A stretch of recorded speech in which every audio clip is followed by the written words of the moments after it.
সৌদানিয়ে আসছে ধরাই রমজান ভোরের আগে নিয়ত বন্ধ ভুল করো না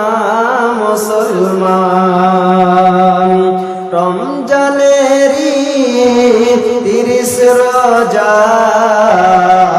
রমজানেরই 30 রোজা মাপ হবে তোর জীবনের গুনাহ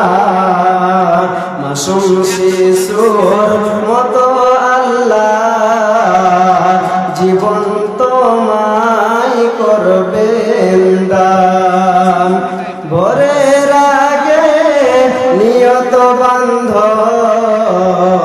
ভুল করো না মুসলমান সমস্ত